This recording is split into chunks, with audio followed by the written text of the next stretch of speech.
The brave rancher woke up to find his unexpected reward, a beautiful wife. Before we dive into the story, don't forget to like the video and tell us in the comments where you're watching from.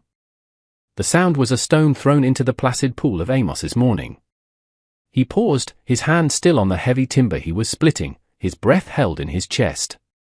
The familiar sounds of his homestead, the soft nicker of his mare, the rustle of the wind through the tall prairie grass, the distant, mournful cry of the circling hawk, were a language he understood.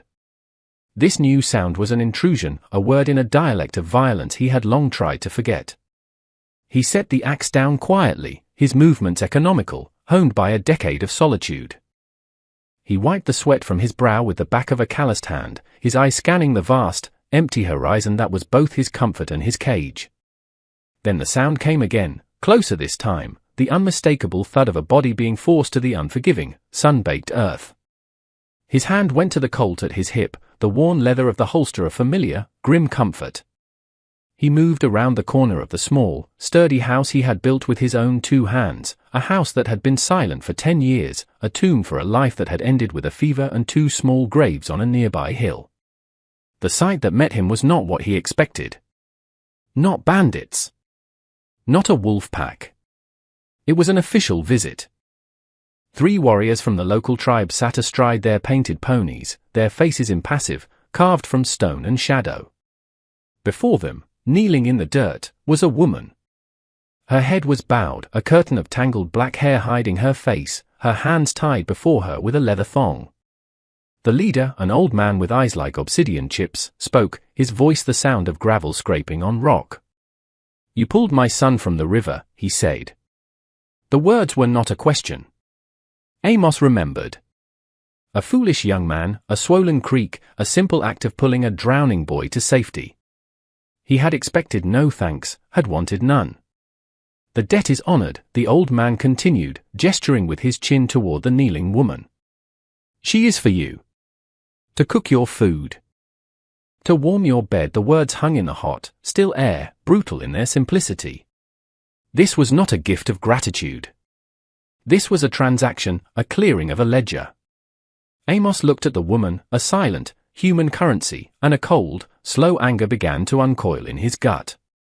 His life was a carefully constructed fortress of silence and memory, and he wanted no one inside its walls. But to refuse was an insult, a spark in the tinder-dry politics of the frontier. He gave a single, sharp nod, his jaw tight. It was enough. The old man nodded in return, his duty fulfilled. Without another word, the 3 warriors turned their ponies and rode away, their departure as sudden as their arrival, leaving only a fading cloud of dust and the heavy, unwanted presence of the woman. Amos stood there for a long moment, the silence of the prairie rushing back in, now filled with the sound of another person's breathing. He was no longer alone. He walked forward until his shadow fell over her. He drew his knife, the blade flashing in the morning sun. She flinched, a small, almost imperceptible movement. He knelt and, with one clean slice, cut the thong binding her wrists. "You can go inside," he said, his voice a rusty hinge from disuse. He gestured toward the cabin door. "There's water." He then turned his back on her, an act of deliberate trust, and walked back to his woodpile, leaving the choice, the first of many, entirely up to her. He picked up his axe and began to split the wood with a controlled, rhythmic fury, each blow a strike against the unwelcome complication of a life that was no longer his own. The first day was a long, slow dance of avoidance in the tight confines of the single-room cabin. When Amos finally entered, the sweat of his labor clinging to him, she was there, a still figure on a small stool in the farthest corner, as if trying to be absorbed by the shadows themselves. She did not look at him, her gaze fixed on the packed dirt floor. He moved about the familiar space, suddenly acutely aware of his own size, the sound of his boots on the floorboards, the scrape of the bucket as he drew water. The silence, his old and trusted companion, now felt taut and brittle, stretched thin between them. For 10 years, this quiet had been a balm for his grief, now it was a wall. He prepared his meal of jerky and cold beans, his movements mechanical. He set his plate on the table, then paused. He prepared a second plate identical to his own, and after a moment's consideration, he placed it on the floor a few feet from where she sat today. It was a compromise, an acknowledgement of her presence without the demand of interaction. He ate with his back to her, looking out the open doorway at the endless sea of grass, a landscape that perfectly mirrored the emptiness in his own chest. He heard the faint, hesitant sound of a fork against tin. She was eating. A measure of the tension left his shoulders. As twilight softened the harsh edges of the world, he saw her rise to her feet, her movement stiff. She limped, favoring her right leg. In the dimming light, he saw that the deerskin of her dress was torn near her ankle, the skin beneath angry and inflamed. He put down the bridle he was mending and went to the small wooden chest that held the last remnants of his previous life. Inside, nestled amongst his late wife's few possessions, was a tin of salve, a fragrant mixture of herbs and beeswax. He took it, along with a clean strip of linen, and approached her. He moved slowly, as if gentling a spooked filly. He knelt before her, holding out the salve as a silent offering. She recoiled, her body instantly rigid, her eyes, which he saw clearly for the first time, wide with a deep, primal fear. It was a look that spoke of a history of pain, and it struck a chord of protective anger in him. "Easy," he murmured, his voice low and calm. "Just let me look." He remained kneeling, patient, his hands open and non-threatening. After a silence that stretched for a full minute, she seemed to make a decision. The rigid line of her shoulders softened, and she slowly, cautiously, extended her injured leg.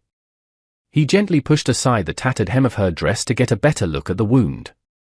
It was a deep, ugly scrape, already beginning to fester. But it was what he saw just below the wound that made his blood run cold. There, on the tender skin of her calf, was a brand. The symbol was crude, a circle with a line struck through it, seared into her flesh, the scar tissue a pale, puckered testament to a terrible judgment. He recognized the mark. It was the sign of the shunned, the outcast. A cold, hard clarity settled over him. This was not a gift. This was not an honor debt. This was a disposal. Her people had not given him a reward, they had given him their garbage. He looked from the brutal mark on her skin to her face. She had turned away, her profile a study in silent shame. The anger he felt was no longer for himself, for the disruption of his life. It was a cold, pure rage, and it was all for her. He said nothing. Words were useless.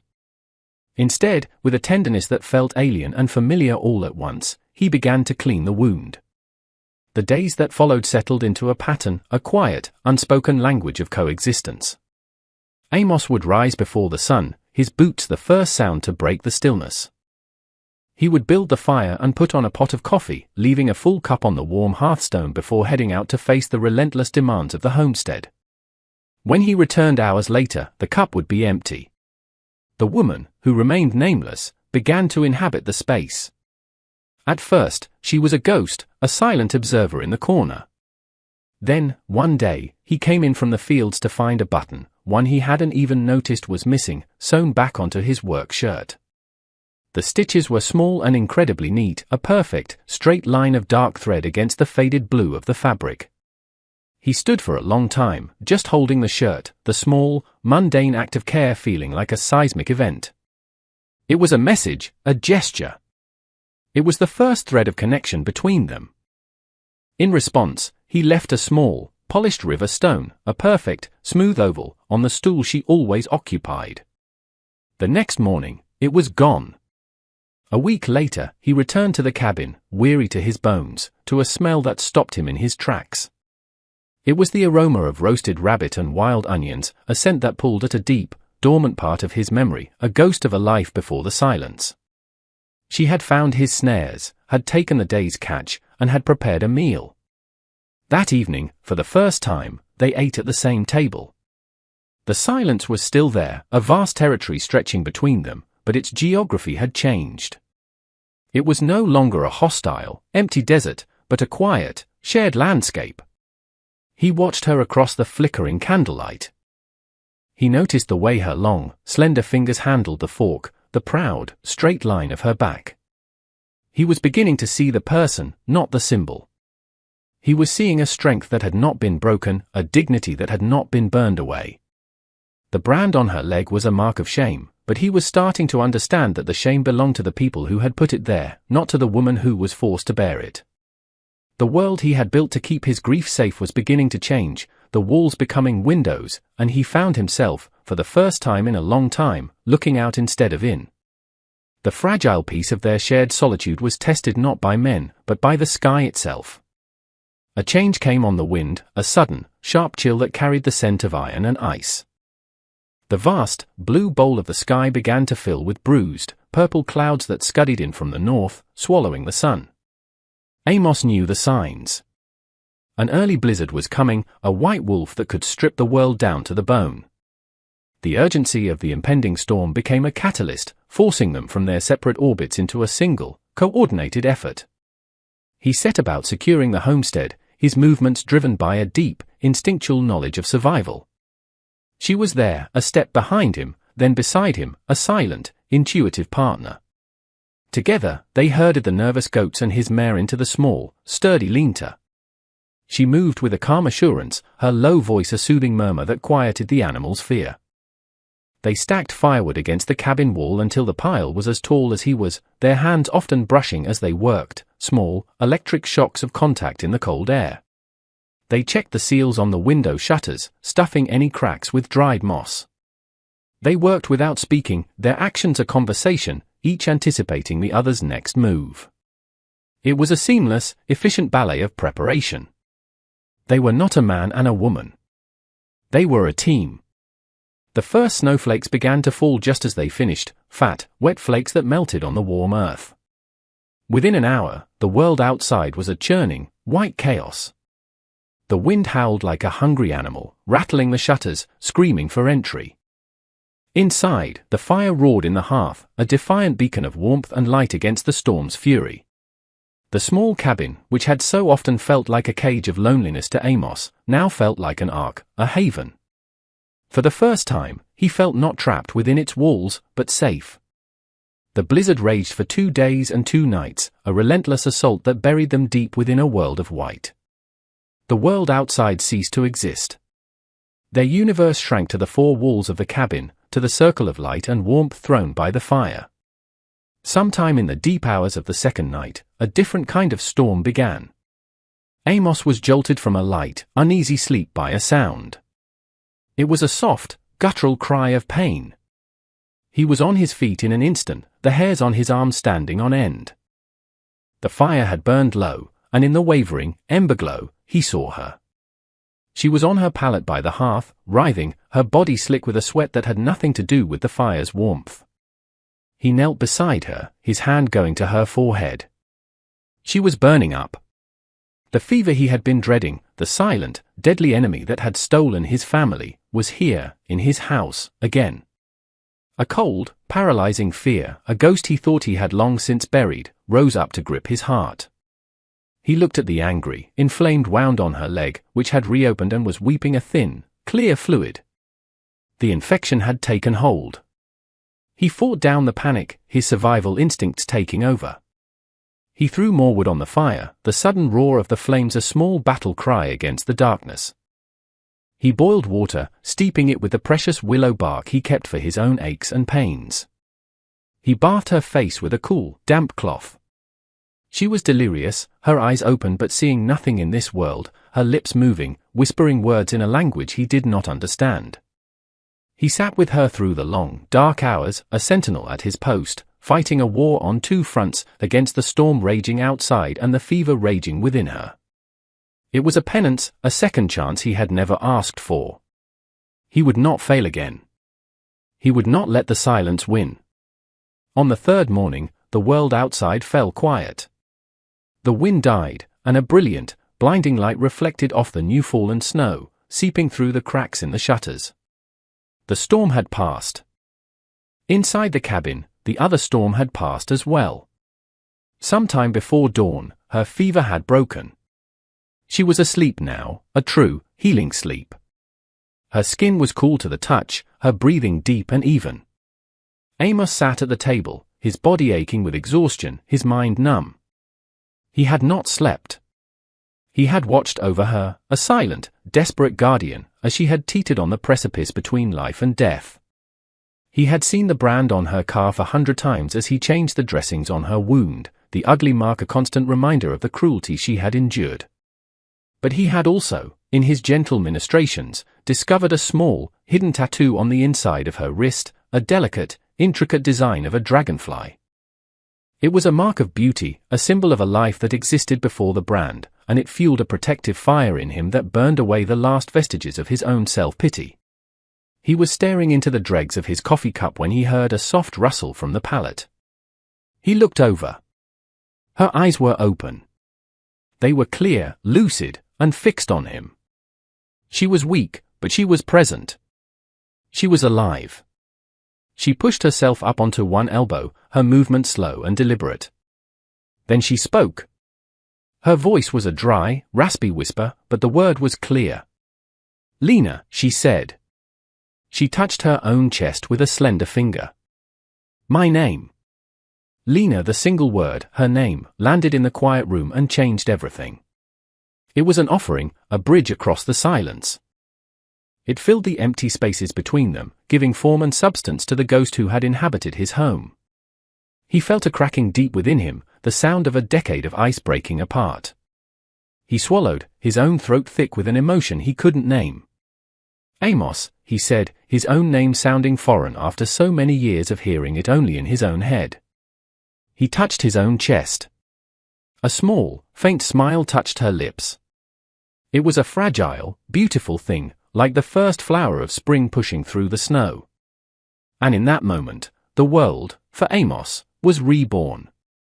The passing of the storm and the speaking of their names marked a new season on the homestead. It was a season of quiet growth, of tentative, unspoken courtship. The silence between Amos and Lena remained, their primary language, but it was no longer a silence of caution or uncertainty. It was a rich, deep silence of understanding, a comfortable space where words were often unnecessary. They had learned the rhythm of each other's thoughts, the cadence of each other's hearts. As Lena's strength returned, she bloomed. She moved about the cabin and the yard not with the timid steps of an exile, but with the confident grace of a woman in her own domain.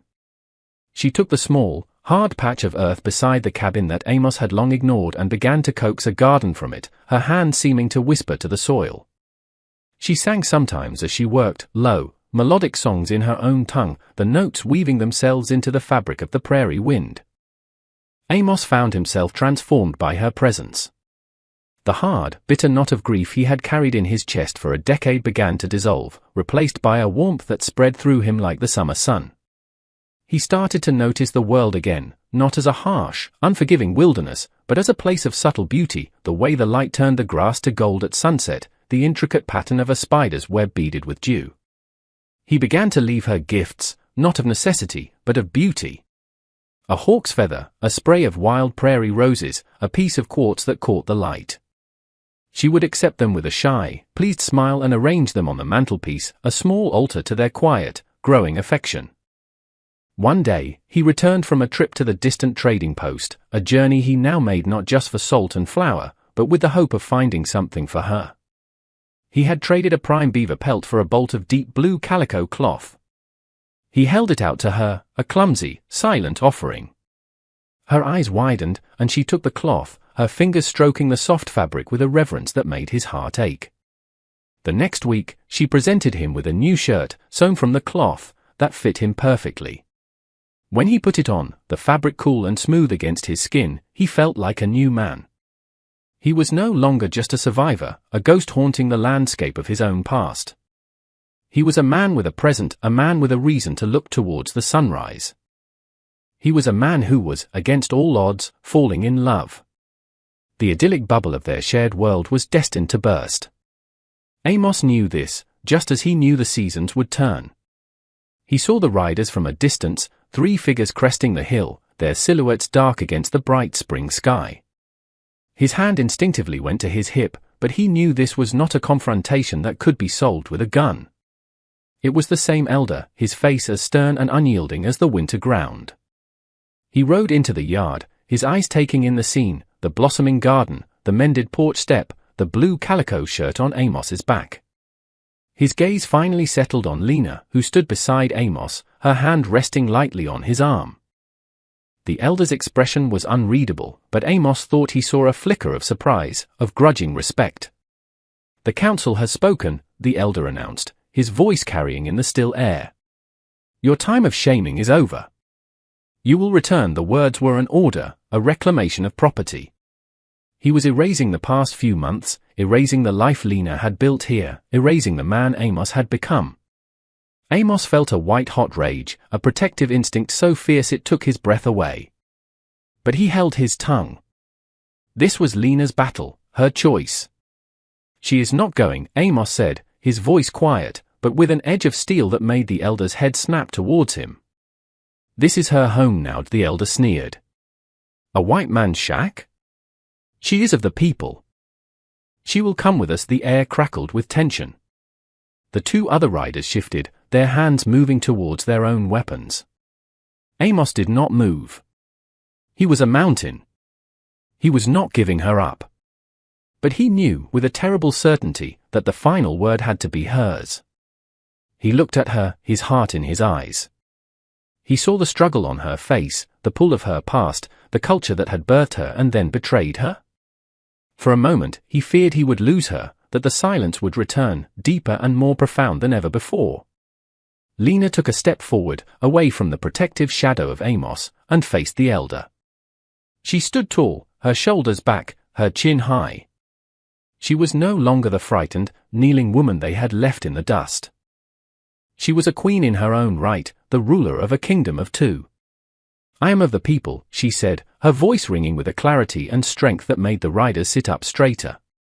"But my people are here." She gestured to the small cabin, to the garden, to the man standing beside her. Then she turned her back on the elder, a gesture of ultimate finality, and looked at Amos. "My home," she said, her voice softer now, filled with an emotion that made his soul sing. "Is with you." The elder stared at her back for a long moment, his face a thundercloud of disbelief and wounded pride.